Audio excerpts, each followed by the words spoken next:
Cities from around the world endorsed, through the UNICESS Declaration, concrete plans for the development and implementation of lifelong learning policies, thereby raising awareness of and inspiring action in support of healthy living in cities. So this webinar series, over 3 editions, has been designed to support cities with the enactment of the UNICESS Declaration, with the support of both the UNESCO Institute for Lifelong Learning and the UNESCO Chair for Global Health and Education. So I'm going to start by just sharing a few more details about the series and really the outcome of the series, which will be a guide for all learning cities, a very practical guide on lifelong learning for health. So,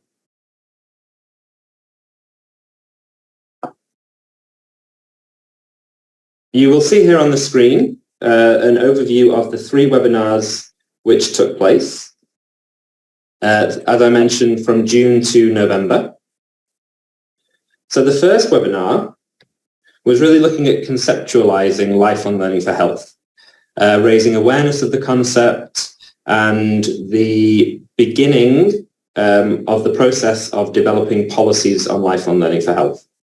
So we were talking in that webinar about the importance of establishing intersectoral collaboration, building support mechanisms, and garnering support, widespread support and commitment for lifelong learning for health as a policy priority. Then in our second webinar in September, we tried to get a sense of all the spaces, institutions and actors that are involved in the promotion of lifelong learning for health. So this webinar was focusing on the construction of a health learning pathway available to all local people across all areas of the city and all modalities of learning in order to improve the health of both the individual and the community. So for each webinar, this series, we've had very inspiring initiatives shared in the first webinar by Larissa and the city of Balanga in the Philippines. In the second webinar, we had contributions from Bogota, Cork and Chengdu. And in fact, in this third webinar, we're going to have the city of Yonsu, as well as Nairobi and Al Rayyan in Qatar.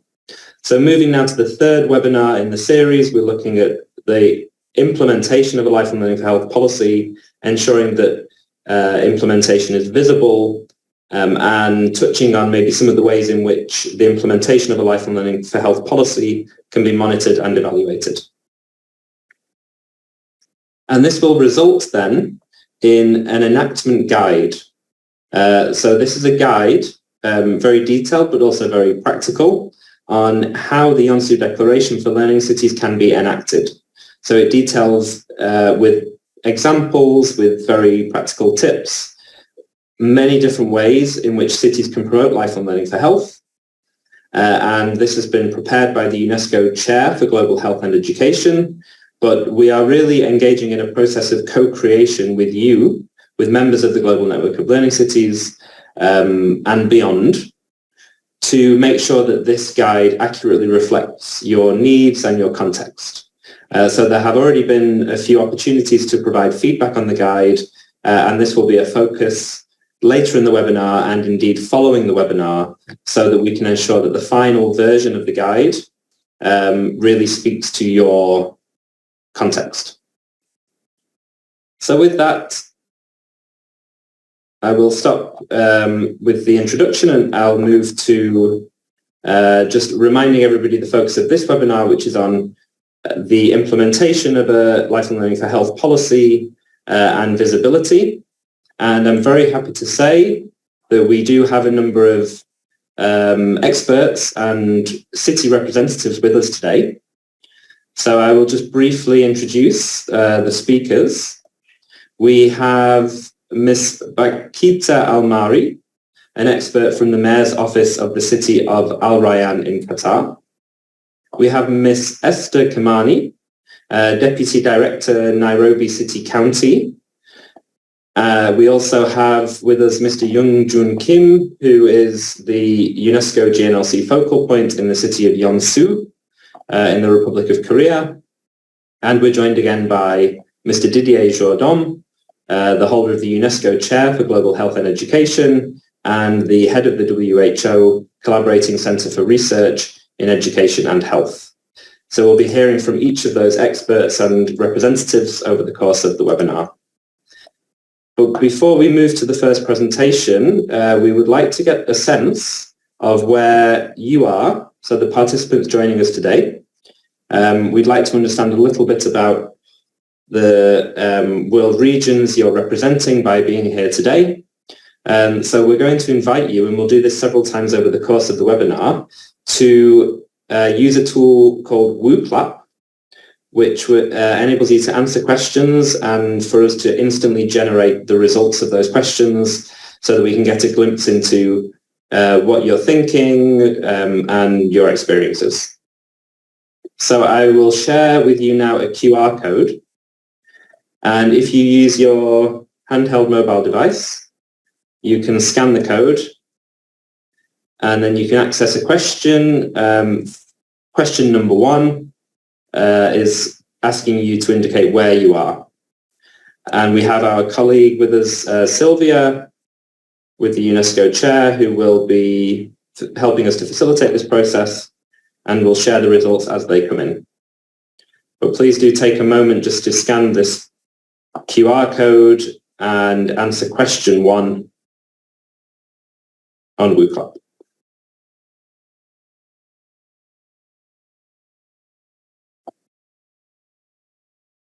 And then Sylvia, could you please let us know whether there are some responses already coming in? Hi, Alex. Yes, we have some responses, yes. But I cannot share the screen because you're doing it. Okay. Yeah. I'll just leave a few more seconds for people to scan the code.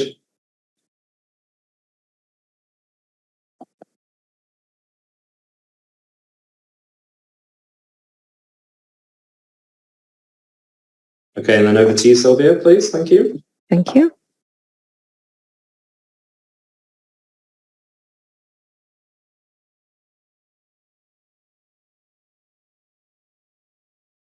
Okay, so we see the results coming in. Quite an interesting regional distribution so far. We have some representatives joining us from North America, Latin America, Europe, the Arab states, Africa, Asia, and the Pacific. Very interesting distribution. So we'll just leave a few more seconds for you to have a chance to answer the question. My colleague Paolo is also providing a direct link in the chat. If you didn't have a chance to scan the QR code, you can access the link in the chat, and then you can let us know where you're joining from today.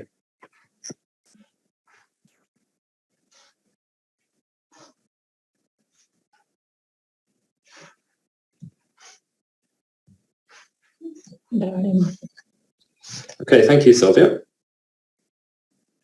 Thank you. So a good regional distribution. And with that then, we'll move to the main content of the webinar, which will be 3 presentations from cities. So these are learning cities who have already done a lot to design and implement lifelong learning for health policies, and will share their work with us today. So we're going to be starting with the city of Al Rayyan, Qatar, then moving to Nairobi in Kenya, and finishing quite poetically with the city of Yeonsu in the Republic of Korea. Because after all, this whole process of establishing the Yeonsu Declaration, of course, began in the city of Yeonsu. So I would like to ask Ms. Almari, if you're here, and if so, would you be prepared to start your presentation, please? Hello, everyone. Yes, I'm ready. Okay, thank you. I do have your slides, which I can share, unless you have an updated version that you would prefer to share. Yes, please do share it. I will share, okay, and we'll also... Yes, okay, I will share my screen.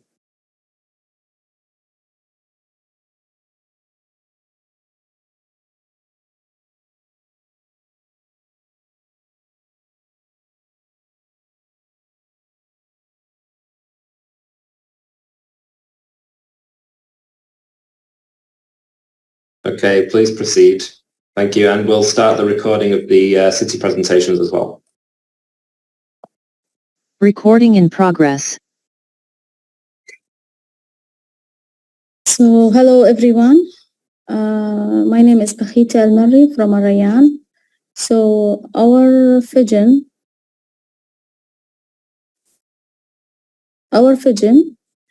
is, can you just make it bigger?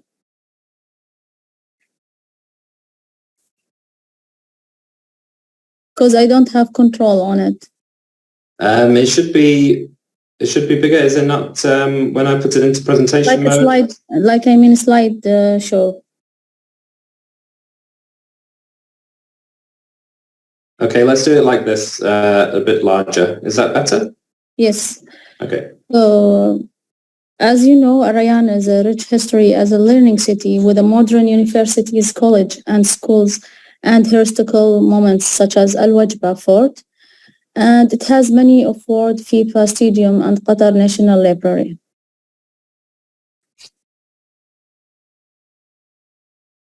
So the vision of the Ministry of Municipality is improving the quality of life to achieve Qatar National Vision 2030, and our mission is excellence in providing services and optimal planning for city while maintaining the sustainability of natural resource and achieving food security for us and for future generation.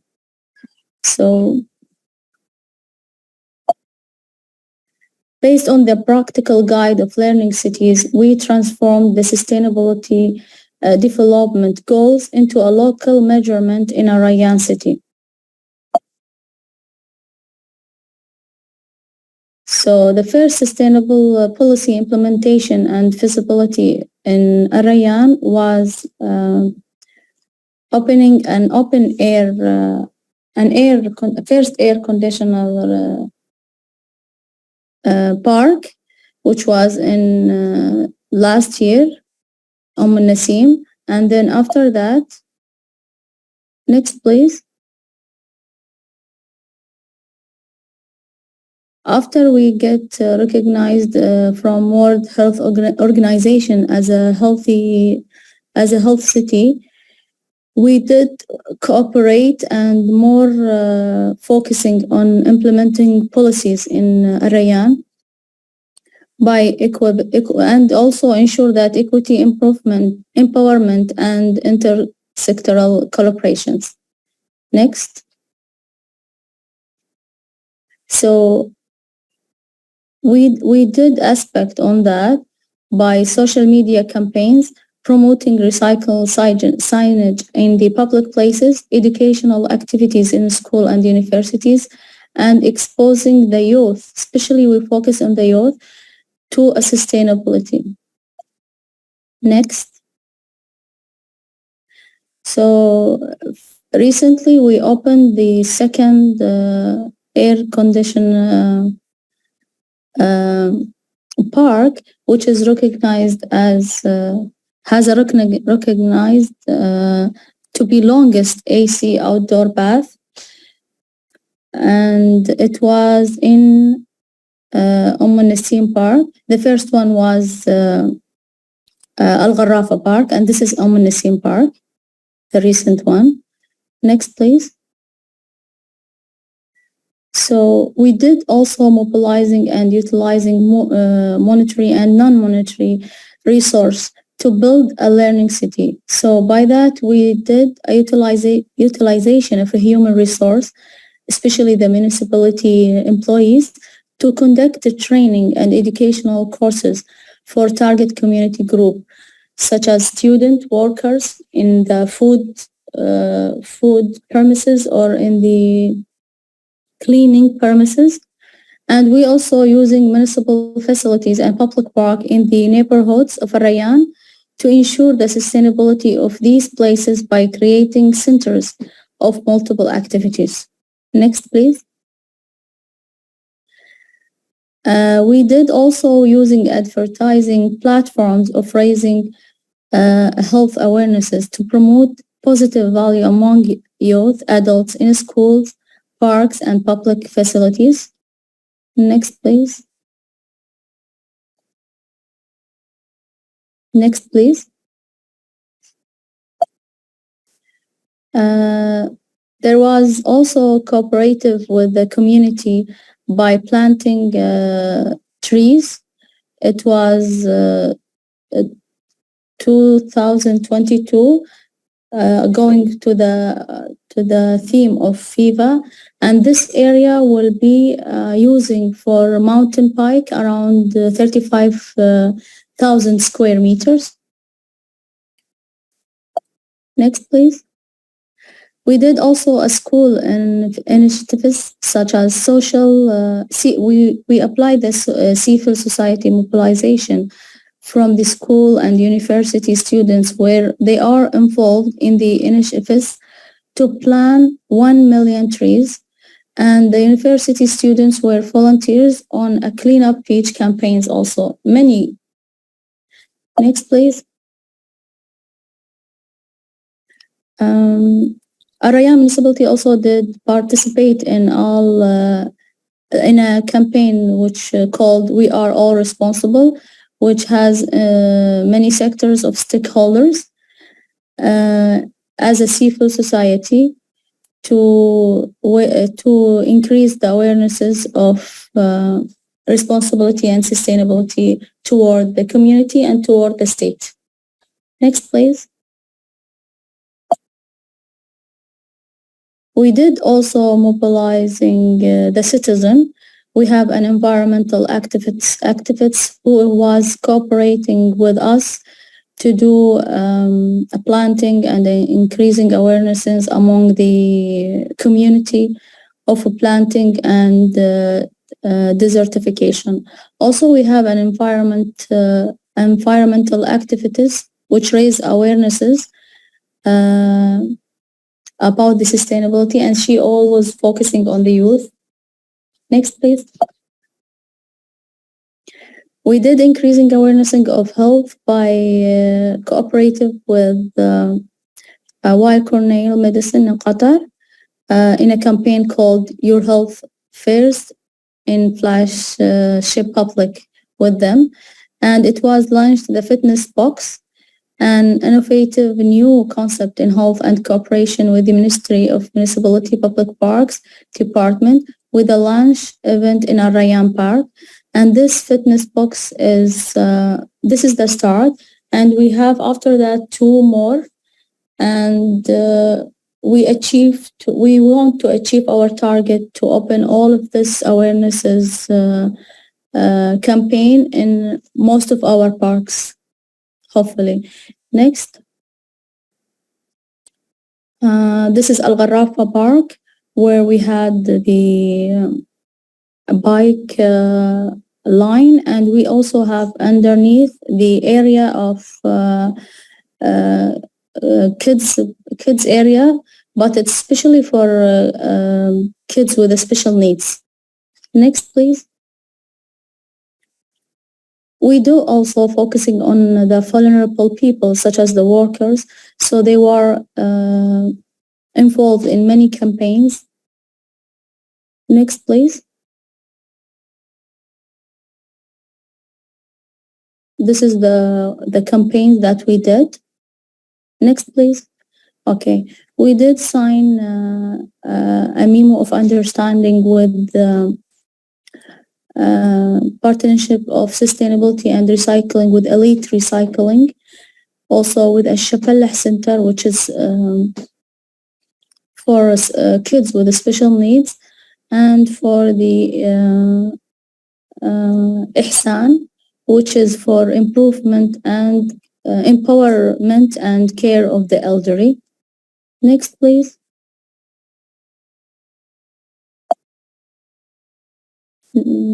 Okay. This law has launched in 2020 and it's implemented right now because it's 15 November. So this law is prohibited the using of plastic bags. So after that we did campaign. Next, please. We did a campaigns to increase the awarenesses to the food premises and supermarkets to stop using the bags. This is before the implementation of law. So after that, now it's stopped. And next, please. Also, we did awarenesses to the workshop to the safe and wholesome food to increase the awarenesses of food premises and solve the common violations by food handlers and cooperate with them to serve the consumers. Next, please. Okay. Future actions is conducting a need assessment in consultation with the community leaders and key stakeholders to determine what education programs are of interest and how to roll them out most effectively. Next, please. Thank you so much.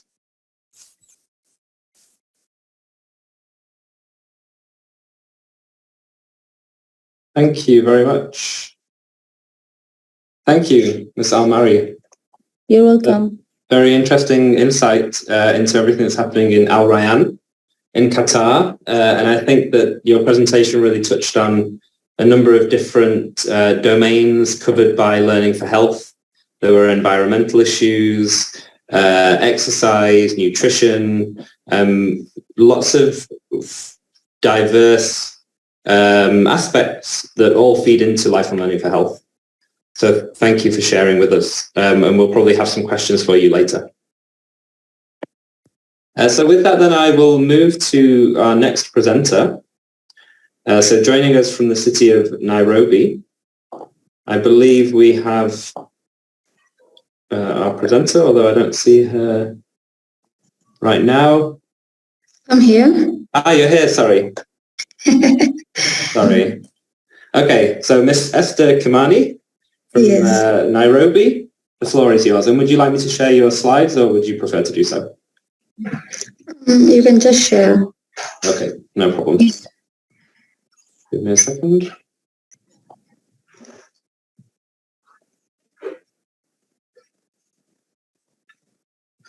Okay. Yeah. Over to you, thank you. Okay, you could go to the first slide. So as you do so, Nairobi is the capital city of Kenya.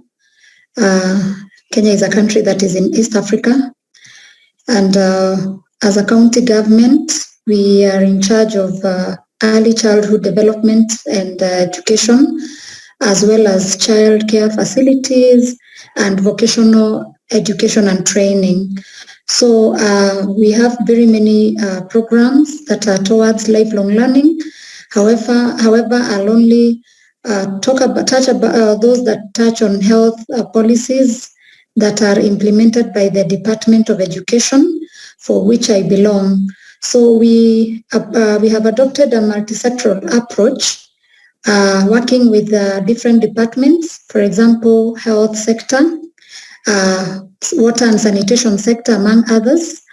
With regard to our collaboration with the health sector, they help us in growth monitoring and promotion services, which include micronutrient supplementation for children in all the early childhood and development centers. ECDs is early childhood development centers. Nutrition education, management of moderate and severe malnutrition, as well as overweight and obesity children, deworming of school children, offering dental services to children, and also care programs for children with developmental difficulties or disabilities. You can see some photographs showing our health practitioners in our schools.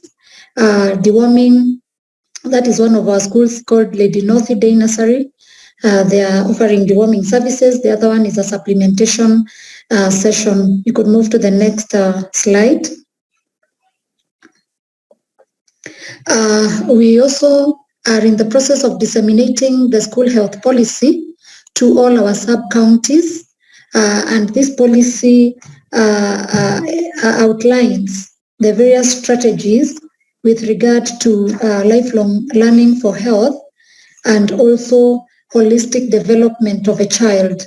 So we are also in the process of training of both education and health staff on teachers' guides to support learners with chronic illnesses. We have been doing sensitization of teachers and pupils on COVID-19 and other infections prevention measures in schools, distribution of materials for the same, and we also reintegrating pregnant teens back to school and offering maternal, infant, and young child nutrition support, as well as strengthening existing school health clubs. Next. We have a standardized feeding program whereby we offer children 10 o'clock porridge, which is fortified, hot lunch, and milk. As you can see in that photo, those are learners of an ECD center called Plainsview, enjoying a meal. We also provide water and sanitation facilities. This is in collaboration with our water and sanitation department. We make sure that there is adequate play facilities because we believe that the formative early childhood development years, learners learn through play, and also play facilitate the proper growth of our children. As you can see in the photos that are attached there. We could go to the next, trying to rush in the interest of time. We continue to construct and expand vocational training and education centers, trade areas, whereby we ensure that those courses that were not previously offered are now being offered on demand, and also tailoring them to the industry demand. We are rehabilitating our national libraries and also county libraries. As you can see in the photo that is on the extreme left at the corner, that is one of our libraries called Eastlands Library at night, because we are ensuring that our economy is a 24-hour economy. Then we have an act, which is the Nairobi City County Child Care Facilities Act in place, and we are in the process of developing regulations to operationalize it, which is at the very last final stages of enactment, so that we can ensure that the child care space is regulated. We usually rescue, rehabilitate, reintegrate, and resocialize children who are connected to the streets and children who are in other vulnerable situations. As you can see in the photo that is on the extreme right at the corner, that is a girl who has just been reunified with the family after being rescued from the streets. We provide shelter and safe spaces, as well as integration of child protection matters with all public health institutions. And we also offer psychosocial support to children and link them to all public pre-primary schools. Move to the next slide, please. With regard to sustainability measures, we have a capitation grant that we call Free Early Childhood Development and Education Grant, whereby every child is allocated 3,200 Kenya shillings annually, and those with special needs are allocated 100 shillings extra. This is whereby this money goes to various boat heads where feeding, school meals, also curriculum support materials are also bought from that support grant, capitation grant. Then we increase transition, access, and retention to secondary schools and tertiary institutions by distributing ward and executive bursaries. For example, in January this year, we distributed bursaries worth bursaries worth 382.5 million Kenya shillings, and executive bursaries worth 207.5 million Kenya shillings to about 81,500,000 beneficiaries across the country, because we identify them, those that are from Nairobi City, but then they are enrolled in all the schools across the country, and we support them to ensure that they continue to study. Then we recruit qualified teachers on permanent and pensionable terms. Our current ratio of teacher pupil in the early childhood development centers stands at 1:26. I think that's a fairly good, because the national policy requirement is 1:25. We are almost hitting the target. We have in existence a school health unit in the health sector, which supports school health programs, like I had mentioned in the first slide. And then we have functional preschool boards of management, and also we have vocational training centers, boards of governors. We continue to capacity build our teachers on responsive caregiving, positive discipline, inclusive education, and also the curriculum that is in place in Kenya. We ensure that our parents are engaged in all the matters pertaining to the learning of their children, and we have empowerment programs for them. We also train our parents on positive parenting, and we are also currently we have a program called Male Involvement Training Program, because we had noted the laxity within the male parents with regard to the learning of their children. Those are some of the photos that are showing some of these things that we are doing. That is an induction session for our teachers, and the other one is during a distribution of bursaries for our learners. The next slide, please.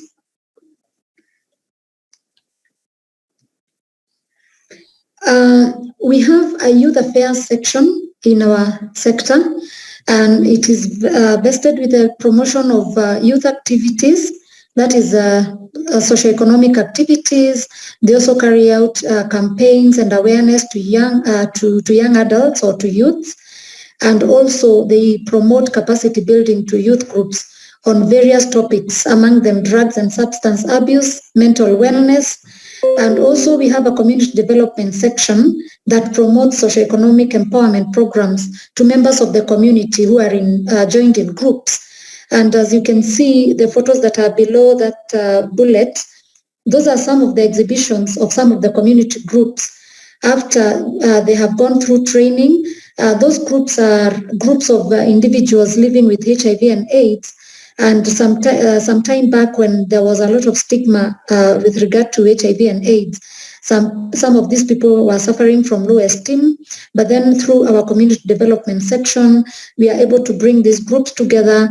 We empower them, we train them. We also provide platforms for which they can showcase their goods, like you can see there.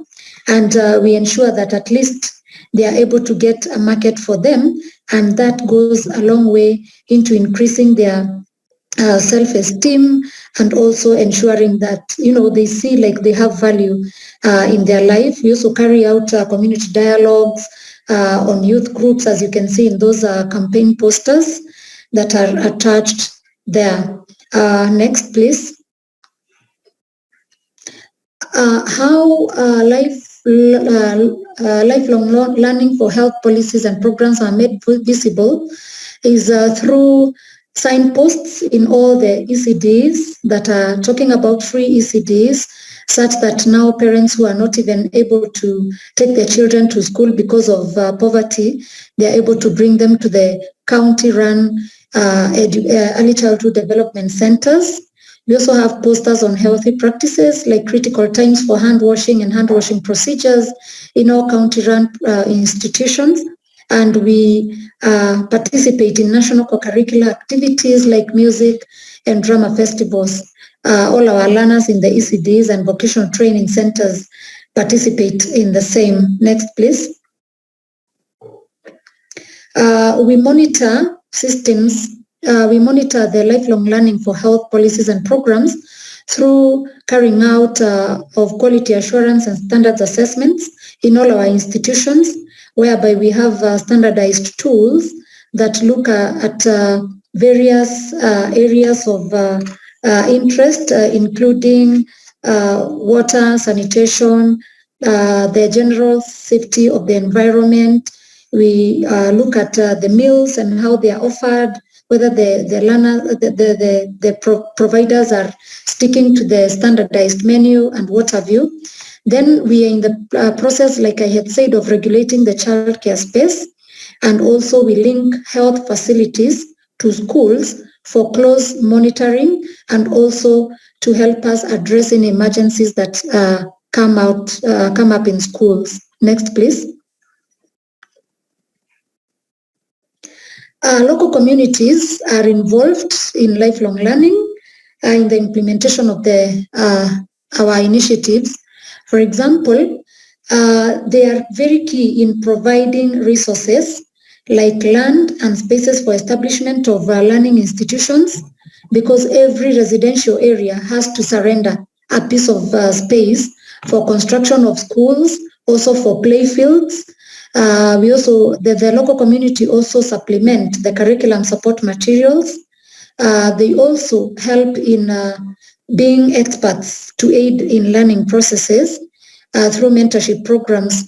The curriculum that I talked about, called competency-based curriculum, that is in place in Kenya, we have expertise from different fields coming to schools to talk to our students on their areas of expertise, so that at least our learners can have people to model from. Also, through parental engagement and empowerment programs, communities ensure continuous learning outside the learning institutions, so that learning does not just stop in our schools, but we ensure that even when learners are at home, when they are in churches or mosques, they are also continuing with whatever good practices they're learning in schools. Then we have community health volunteers who provide health interventions, awareness and sensitization to communities. And right now a policy is being put in place so that these persons can also be remunerated because they have been volunteering for the longest time. And next, please. And I think that's the last slide. So I would say that we are benefiting a lot from such webinars. And I've also learned a few things from Ryan, Qatar, and we would like to also benchmark maybe if a platform is provided so that we are also learning from other cities in the world. Thank you. Thank you very much, Ms. Kimani from Nairobi. That was an incredibly rich presentation. Really impressive number of initiatives that are being implemented in Nairobi. I was struck by the focus on children and youth and vulnerable young people, and how you're trying to ensure their well-being from many different angles. So I think there was a lot in there that I'm sure cities around the world can learn from. And we, of course, will make all the presentations available online following the webinar so that people can review the information in their own time.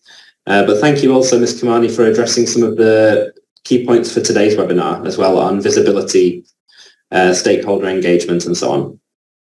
So we'll have a bit of a discussion later, as I mentioned. I would like to also invite participants to post questions. So as you're listening to these very informative presentations from Al Rayyan, from Nairobi, and shortly Yonsu, please do use the Q&A function at the bottom to pose a question.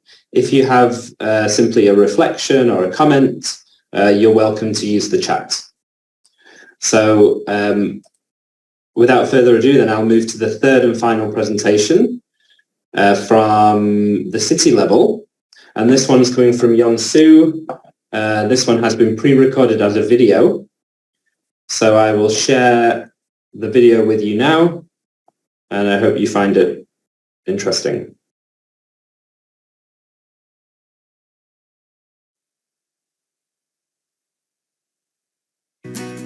안녕하십니까. 대한민국 연수구의 평생교육사 김용준입니다. 건강을 위한 평생학습 웨비나에서 발표를 하게 되어 대단히 기쁘게 생각합니다. 이번 웨비나에 초대해 주신 유네스코 평생학습원에 깊은 감사를 드립니다. 이번 발표를 통해 지난 2021년 학습도시 국제 컨퍼런스를 통해 만들어진 연수선언 이후 연수구의 건강을 위한 평생학습 정책 및 노력에 대해 소개하도록 하겠습니다. 본 발표에 앞서 연수구의 도시 현황 및 평생교육 연역에 대해 간단히 소개하도록 하겠습니다. 연수구는 대한민국 인천시 서남부에 위치한 도시입니다. 도시 면적은 56.2제곱킬로미터로 15개 행정동으로 이루어져 있으며 약 15만 세대, 38만 명이 거주하고 있습니다. 평균 연령은 40.3세로 다른 지역과 비교하여 인구 밀도가 높고 평균 연령이 낮은 젊은 도시입니다. 또한 2003년 교육부 평생학습 도시로 선정, 2018년에는 유네스코 글로벌 학습도시 네트워크에 가입하고 2021년 제5차 ICLC를 개최한 대한민국의 대표 평생학습 도시입니다. 지난 2021년 제5차 ICLC 연수선언 이후 연수구에 많은 변화가 있었습니다. 대표적으로 건강을 위한 평생학습 관련 기존 사업의 변화와 확대가 있습니다. 몇 가지 예를 든다면 첫 번째, 기존 구민만을 대상으로 했던 세계 시민 교육의 대상이 공직자까지 확대되었습니다. 두 번째, 관련 예산이 기존 예산 대비 약 10% 증가하였습니다. 세 번째로 건강을 위한 평생학습에 관한 시민의 의식 확대를 위해 새로운 캠페인을 내년부터 운영하게 되었습니다. 그 외에도 다양한 변화가 있지만 결론적으로 건강을 위한 평생학습을 위해서 시민교육의 필요성을 인정받아 평생학습 도시의 주요 사업으로서 전반적인 확장이 이루어졌다고 이야기할 수 있겠습니다. 그럼 좀 더 구체적으로 건강을 위한 평생학습 관련 연수구의 아웃리치 전략 사례를 공유드리겠습니다. 바로 찾아가는 세계 시민교육과 우리 동네 배달학습입니다. 도시에서 운영하는 대부분의 평생학습 사업은 주기적으로 학습이 이루어지는 공간이 있고 학습자가 그 공간으로 찾아오는 시스템입니다.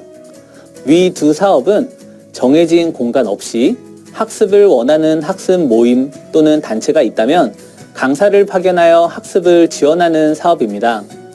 찾아가는 세계시민교육은 지속가능 발전 목표 달성을 위한 세 가지 교육과정이, 우리 동네 배달학습은 학습자가 직접 교육과정을 구성해서 제안하는 방식으로 이루어집니다.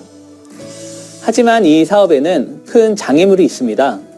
바로 학습자가 학습의 의지를 가지고 있지 않으면 사업이 이루어질 수 없다는 것입니다.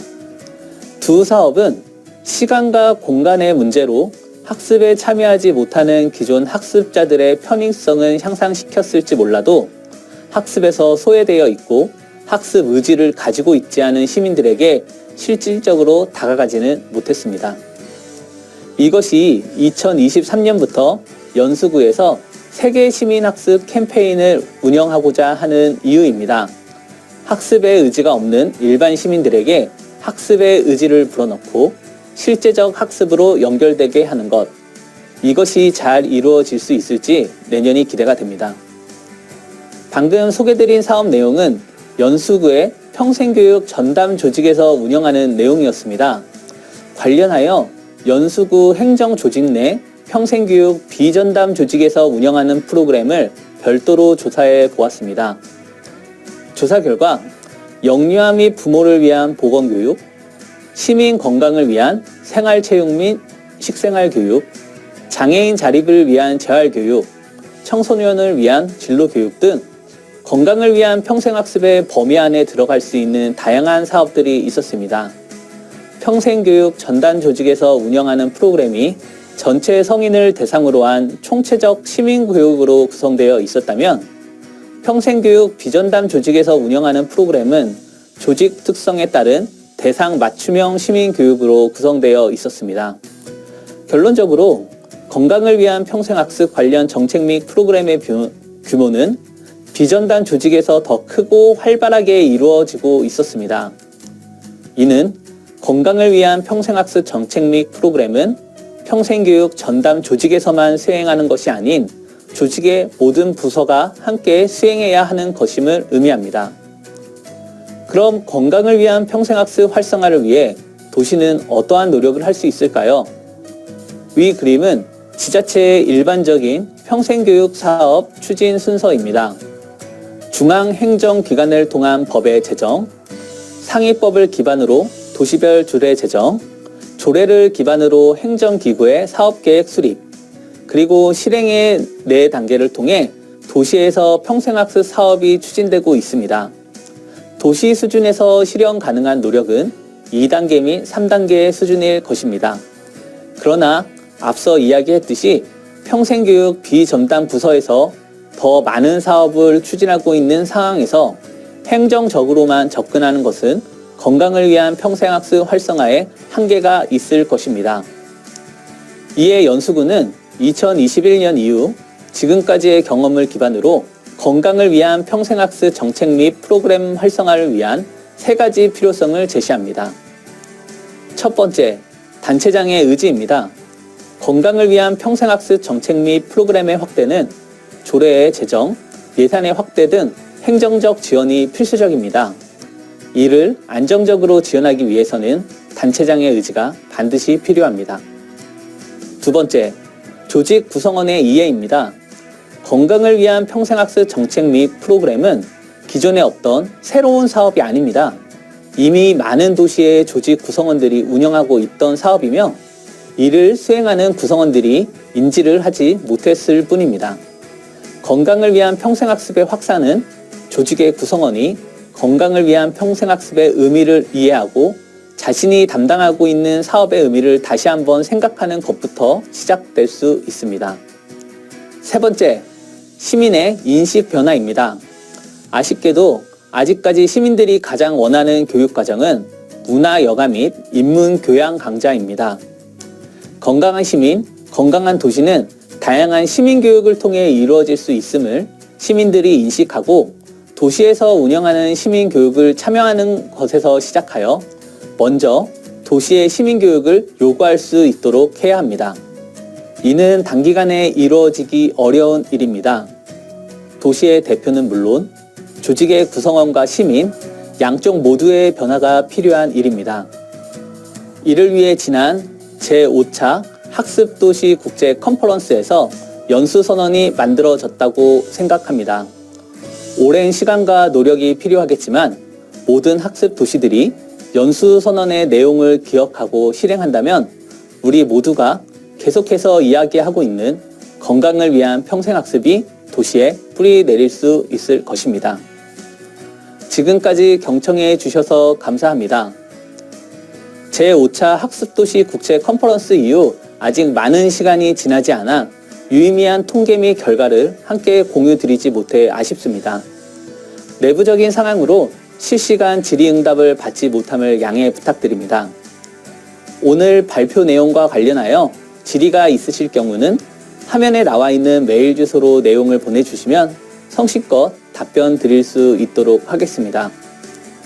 연수구는 연수선언에서 이야기한 바와 같이 건강한 시민, 건강한 도시를 위한 평생학습을 위해 앞으로도 최선을 다하겠습니다. 감사합니다.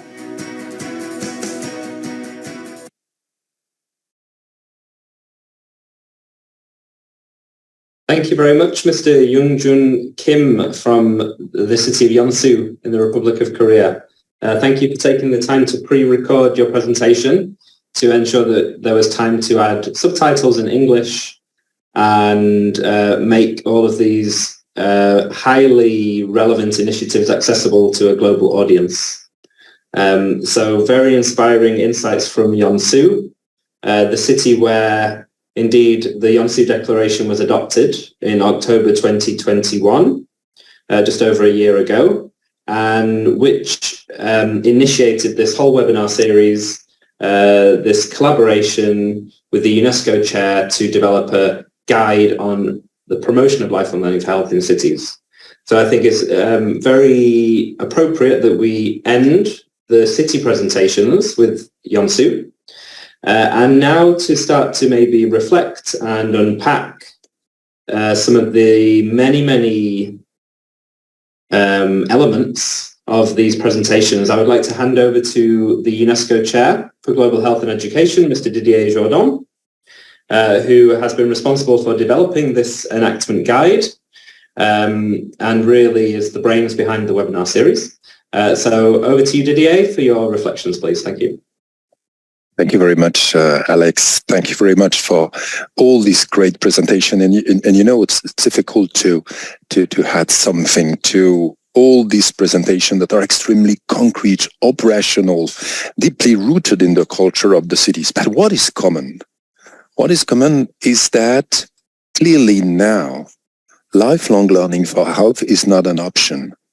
Lifelong learning for health is a condition to build healthy and resilient cities in preparation for the future crisis.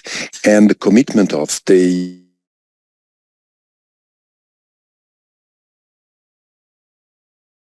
be prepared, not only individual, but also communities to be able to face with the different challenges linked to the crisis. So very few things to share after these three great presentations. And I would like to tell you that I'm going to take examples from these three presentations, then from Al Rayyan, Nairobi, Yeonsu, but also from the presentations of the cities who shared their experience during the second webinar. I'm in Chengdu, Bogota, Cork, and also the city of Clermont-Ferrand, with which we have a very deep partnership, a very close partnership. So if we try to reflect on the question of the sustainability and the visibility of our lifelong learning for health policy, by definition, we have to have in mind that it's based, on three key components. There's no sustainability nor visibility without strong, clear, and appropriate policies, without structures and systems, a kind of institutionalization, without practices, and without human resources. These determinants are the key factors of sustainability and visibility of the lifelong learning for health policies. Remember what our colleague from UNICESS just said: without the commitment of the citizens, without the awareness within the population of the challenge linked to health learning, then it's extremely difficult to move forward and to prepare the population for the future crisis and to build healthy and resilient cities. So concerning the first field, which is policy, we learned a lot from the different cities. I just would like to underline a few points. In every case, the activity linked to lifelong learning for health policy is based on an intersectoral partnership between the education, between the health sector, and also all the different actors linked to sport, tourism, culture, reduction of the inequality, social policy. So clearly, the key aspect is the local policy that is connected to the different dimensions, and that led to a plan which is structured and organized at the city level. And we just had a lot of examples that are very comprehensive. These policies are linked to all the different dimensions of the life of the people. In other words, what we are talking about is the determinants of the health of the people, the determinants of their capacity to take care of their health individually and collectively. What we just learned from Nairobi, Yeonsu, and Al Rayyan is that it's possible through the different local policies to influence these different determinants via education processes. The second determinant is the structures and systems. These structures could be physical organization like greenways, like facilities for physical activity. Think of the fitness box of Al Rayyan. It could be also a kind of pathway. You know, we talked a lot about the health learning pathway, and we have the example of the health learning pathway now in Clermont-Ferrand, where all the different contributions of the stakeholders at the city level, formal, non-formal, informal institutions to the learning of the population. The question of the school is also extremely important. Not all cities underline that, but some of them show how there's a clear interaction. I think of what our colleague from Nairobi talked about, the dissemination of the school health policy to the different schools at local level, and to strengthen, for example, the school health clubs. Concerning the practices, there's an incredible richness of practices that are linked to the mobilization of advertising platform, the use of the communication tools of the municipalities, the use of the different programs linked to hearts, linked to health education, linked to the role of the different dimensions of the environment on the health of the people. These practices are the practices of all the people in charge of education and all the people who are having an impact on the lifelong learning process of the people. The last one is about the human resources, where you can see, for example, in some cities of the different actors, you can identify all of them. Think of the way in which Yeonsu tried to federate all the different actors to help them to build a real awareness of their contribution to the lifelong learning for health policy. This is also extremely important to talk about the capacity building of the different stakeholders wherever they are, not only directly connected to education of health, but those who have a real impact. Taking care of the existing human resources, as our colleague from Al Hayyan talked about earlier today, and also developing the capacity in order to have the human resources we need. So just to summarize what we can learn from these three and probably more with the other contributions is that lifelong learning for health policy is always based on two pillars. The first one is the strategies to develop people's health skills. This is the learning angle. But in all the cities, it's also about the educational environment that makes possible the health learning. It's not only the content. For example, when you talk about the bursaries in Nairobi, when you talk about the way in which you reach the most vulnerable people, it's also about the creation of the condition of an efficient learning process. So what we can learn from these different cities is that there's two pillars: the learning process itself and the condition to make this learning process efficient. So in general, if we try to summarize what we learn about the experience of all these cities, is that this health learning pathway could be one of the expression of the lifelong learning for health policy at the city level, involving the different actors at the different age of the life with these two dimensions, the learning process and the condition for an effective learning process. What are the challenges? What do we learn about the challenges? Of course, the intersectoral work, which is not evident at all because most of the institutions are working in silo. So this is something which is critical in this process. I mean, be giving the possibility for education and health sectors to work together. The second challenge is the inventory.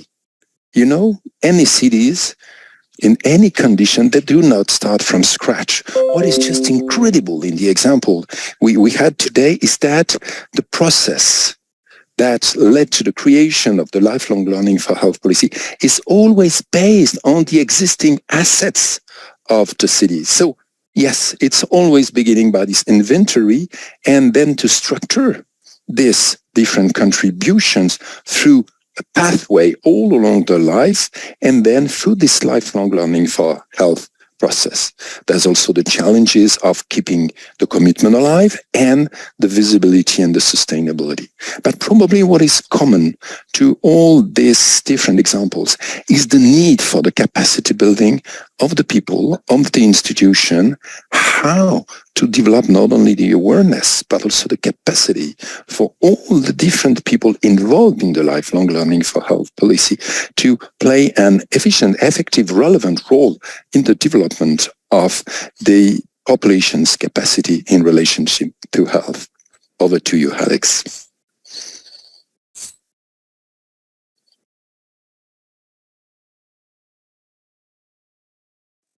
Thank you, Didier.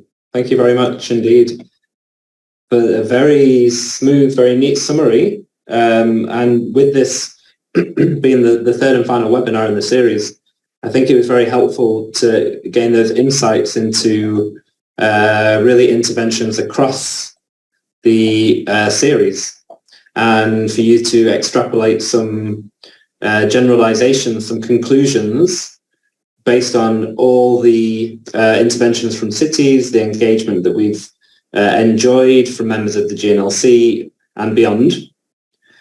So hopefully that for the participants just summarized all of the points that we've been seeking to clarify through this series. And in most cases, really shining a light on what is already happening. So not starting from scratch, not imagining that we're in a position at the beginning where lifelong learning for health is non-existent. That simply isn't the case. There is already so much happening within cities to support learning for health. And this has been more about how to build a cohesive policy that looks across all spaces in the city, involves all actors, reaches all vulnerable groups, so that there is a consistent pathway available to every local person. So with that, then we'll move to a question and answer session. And once again, I would like to remind participants that you can ask questions via the Q&A function. So please do so. And if you have some comments, reflections, you can post those in the chat. We have, I think, one or two questions coming in. But I'd just like to start with one for all cities and for Didier as well on the actual process of implementation. Because I think that we shouldn't necessarily think of implementation as coming at the end of a very linear process where you begin by devising a concept, designing a policy, which is ultimately then implemented, and that's the end of the process. But rather, there's a constant cycle where policies are being informed by what's already happening on the ground. They are then being supported by policies that are created. So I would like to ask the cities that participated, as well as Didier, how you see this process, this kind of organic policy making and policy implementation process. So to what extent is it happening from above and being implemented? And to what extent is the work that the city is doing influencing policy development? So maybe just thinking about engagement between different levels, so national governments. We saw in the case of Yonsu how there's a lifelong learning or a lifelong education act at the national level, which supports lifelong learning at the local level. So within your cities, how are you engaging with national authorities, county governments, city governments, sub-counties were mentioned by Nairobi, community groups? So that engagement really up and down the various different levels, how does that influence the implementation of learning for health in your cities? So once again, then we can reintroduce Ms. Almari from Al Rayyan, Ms. Kimani from Nairobi. Are you still with us? I am myself. Thank you, Ms. Kimani. So could you speak maybe just briefly about how you work with those different levels, moving up beyond the county and then down to the sub-counties, the community groups? How do you establish a dialogue across those various levels for lifelong learning for health? Okay, thank you. Like you have rightly said, we are in a devolved government structure whereby we have a national government and 47 county governments. Nairobi City County Government is one of the devolved county governments. And incidentally, health is a devolved function.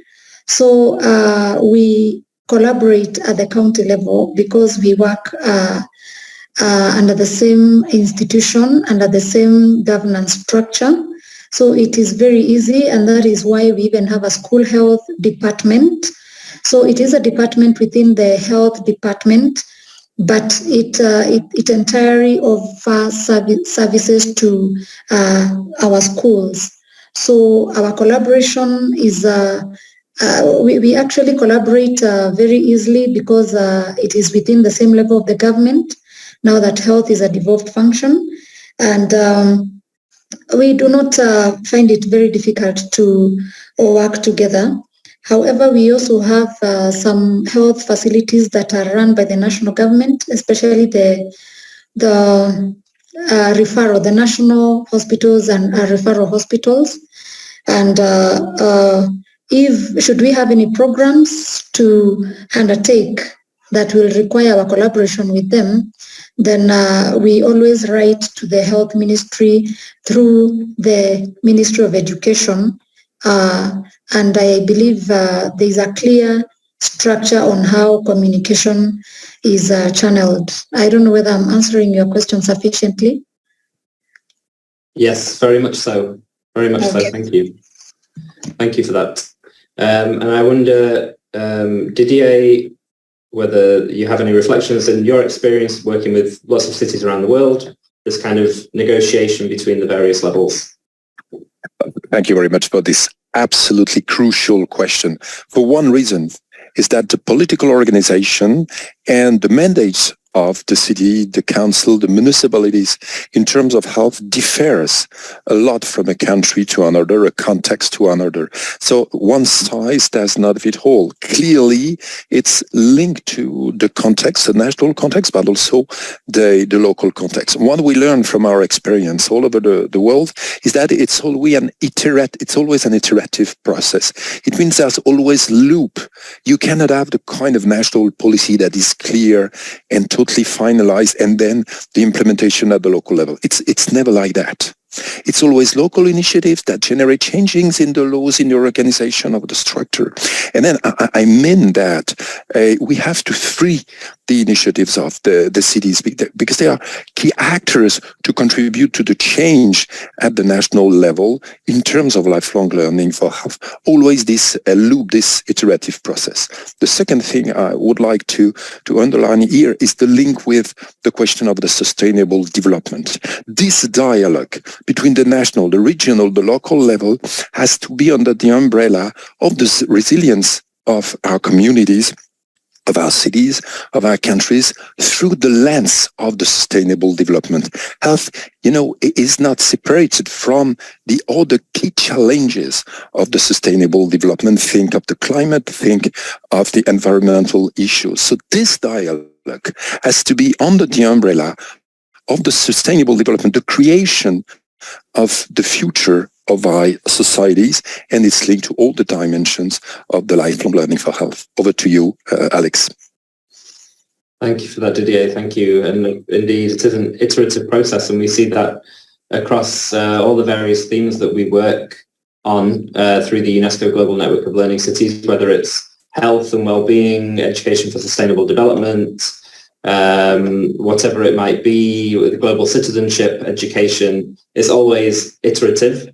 And more often than not, there are local initiatives informing national policies rather than vice versa. But of course, there's a role for both to play. So we had a reflection, not so much a question, but a reflection shared in the Q&A.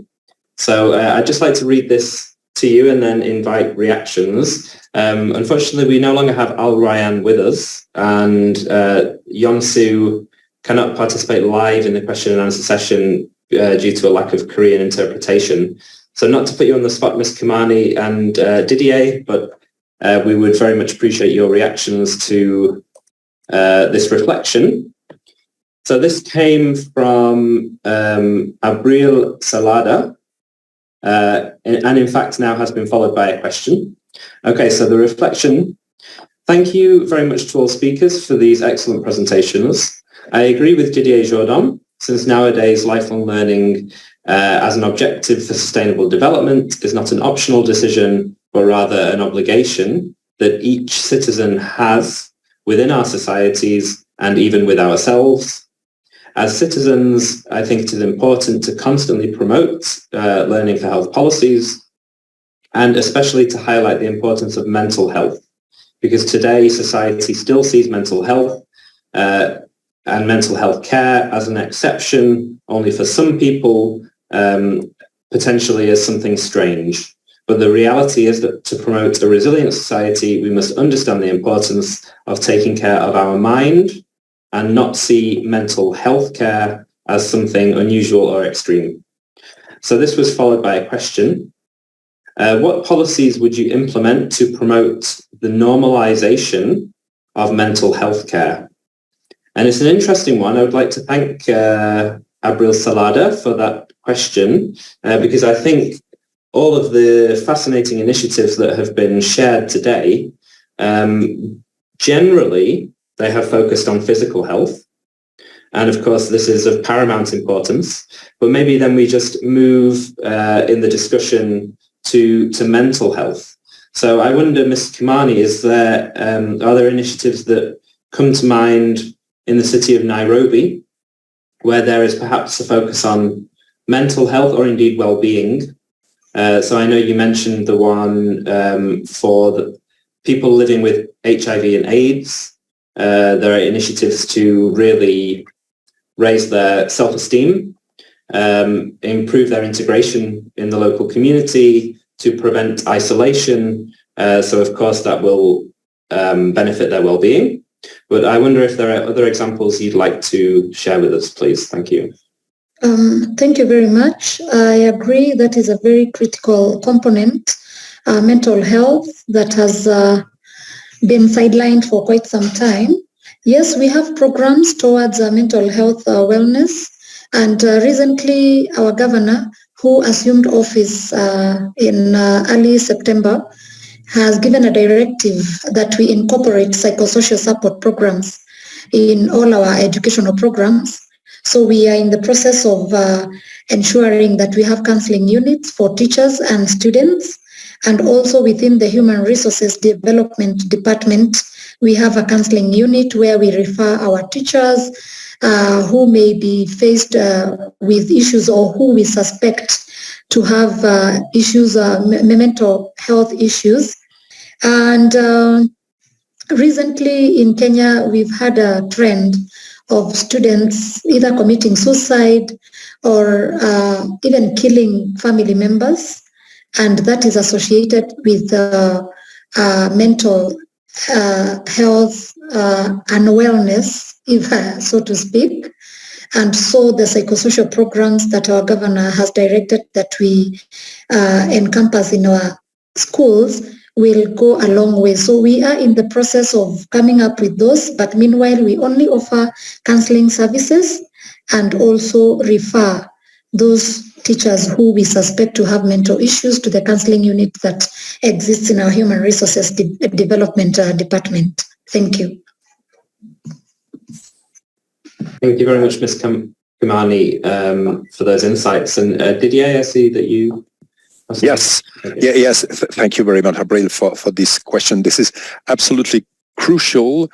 I just would like to focus a minute on children and adolescents. The impact of the COVID-19 crisis on the mental health and the well-being of the children and adolescents was huge. We consider now at a global level that between 16 and 20% of the children and adolescents have mental health difficulties, and they are suffering in their well-being. So, of course, it's at the very core of all our policies. I just would like to take one simple example. This is the city of Clermont-Ferrand. This is the process of the building of the health learning pathway, and it is focused on mental health and well-being. When it's about infancy, early childhood, this is creating the conditions for a positive parenting. During primary school, this is the interaction between the school where you develop life skills and also emotional competencies, and the sports club, which are involved at the local level. When you are at the middle school and high school level, this is programs about the stereotypes, this is about harassment, and this is also the clear connection with the local policy in mental health sector, education sector together. There's also one dimension in the question of April. It's the fact that an important part of the population have a chronic condition linked to mental health. And this is a key question of inclusiveness. And I think, yes, he is right. Lifelong learning for health, it's for all people, including the people suffering mental health issues from a chronic perspective. Over to you.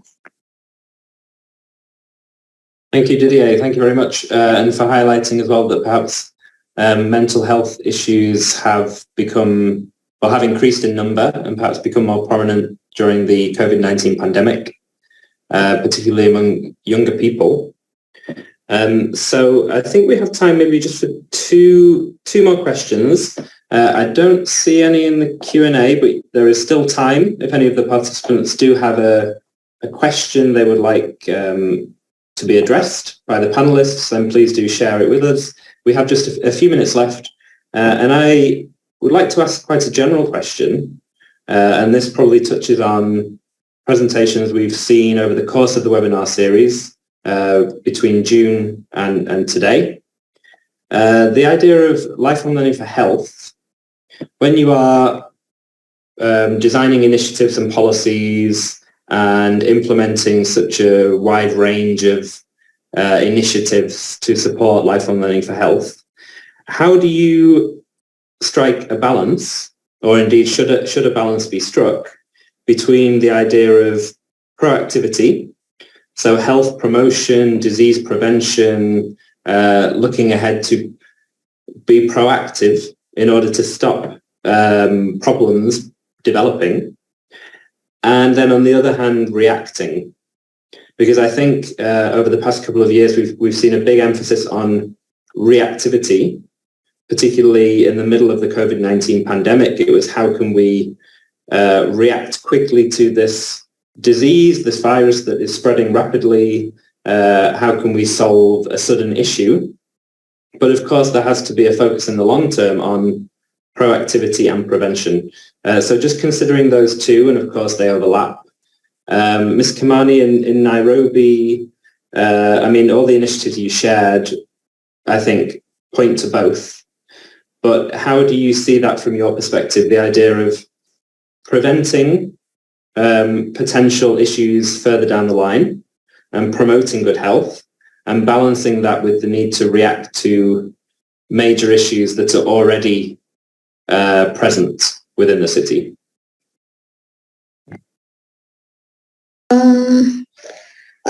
With the issues of promotion, I think the increase of mental health issues is emanating from hardships or a quality of life that has been that has deteriorated, and especially with the effects of the COVID-19. So preventive measures that we are putting in place are those that are towards socioeconomic empowerment, such that communities, whether in groups, youth groups, elderly people, because we actually also have homes for the elderly, the vulnerable groups, including the street children. We ensure that we have programs towards economically uplifting their lives, so that they do not result to depression and other related illnesses. So those are some of the preventative, and we are also raising awareness and also ensuring that people get to know that mental illness is actually a disease like any other, because previously it has been looked at as, like in the African context, mental illness was previously associated with witchcraft and retrogressive cultural practices. So we are raising awareness that this is a disease like any other, and it needs to be addressed as such, using preventative measures like those that improve the quality of life. When we come to the addressing the issues, we are addressing through psychosocial systems that include counseling, and also ensuring that the family unit is incorporated so that the people who are affected, and especially our teachers, and if there is a problem that is emanating from home and it is translating to the work environment, we ensure that we address it wholesomely without addressing it from just the workplace point of view, but we ensure that there is at least, tracing back to the family and ensuring that there is support that is also offered from the family level. Yeah, I think that is what I would say for now, not unless there is any other part that you would want me to emphasize. Thank you. Thank you very much, Ms. Kimani. That was really a very insightful response to the question, and touching on how health also relates to social inclusion, economic empowerment, the role of cultural practices, and this truly holistic perspective to learning for health. But over to Didier. Thank you very much for this question.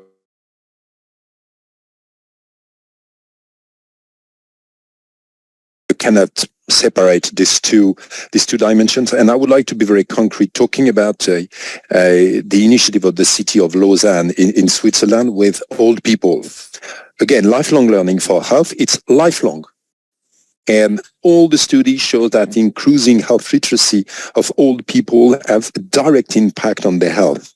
Then the work has been done during the pandemic about how to react, how to protect ourselves, and how also to understand the different message. It's a question of media literacy, so it's how to react. But at the same time, this lifelong learning process, which is go through home and health care, is also linked to the different determinants of health, linked to the environment, to nutrition, to the prevention of falls, and all that thing. So this is clearly the two sides of the same coin, and that's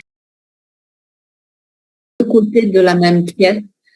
Et c'est pour ça qu'on parle de chemin de cheminement.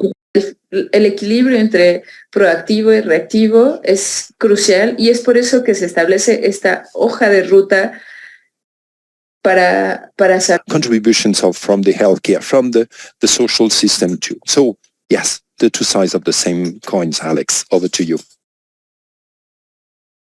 Thank you very much. Thank you, Didier. So we are running out of time for further questions, unfortunately. I just see there was another one in the chat. I'll just read it briefly.